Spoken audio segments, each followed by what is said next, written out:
સાબરકાંઠા જિલ્લાના પ્રાંતિજ સહિત તાલુકામાં 76મા પ્રજાસત્તાક દિનની ઉત્સાહભેર ઉજવણી કરવામાં આવી હતી। પ્રાંતિજ નગરમાં મુખ્ય પોલીસ સ્ટેશન કચેરીએ 26મી જાન્યુઆરી પ્રજાસત્તાક દિનની ઉજવણી ઉત્સાહભેર કરવામાં આવી હતી। પ્રાંતિજ પીઆઈ આર દેસાઈના માર્ગદર્શન હેઠળ 76મા પ્રજાસત્તાક દિન અંતર્ગત ધ્વજવંદન કાર્યક્રમનું આયોજન કરવામાં આવ્યું હતું।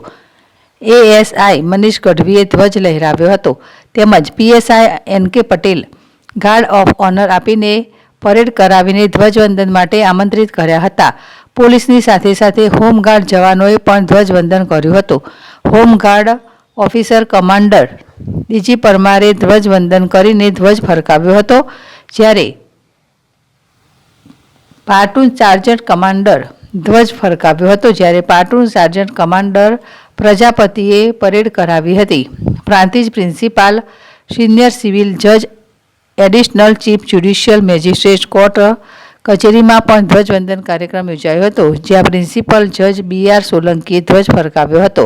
તેમની સાથે ડીએમ પંડ્યા તેમજ બાર એસોસિએશન પ્રમુખ વિનુભાઈ પટેલ, ઉપપ્રમુખ કમલેશ સોની અને સેક્રેટરી કિશન બ્રહ્મભટ્ટ જોડાયા હતા।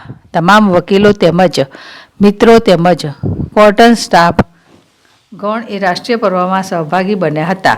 Head constable Vipul Patel guard of honour આપી હતી, જ્યારે એએસઆઈ કાલિંદીબેન જજ સાહેબને ધ્વજવંદન માટે નિમંત્રિત કર્યા હતા। જિલ્લા વર્લ્ડ ZSTV પ્રાંતિજ।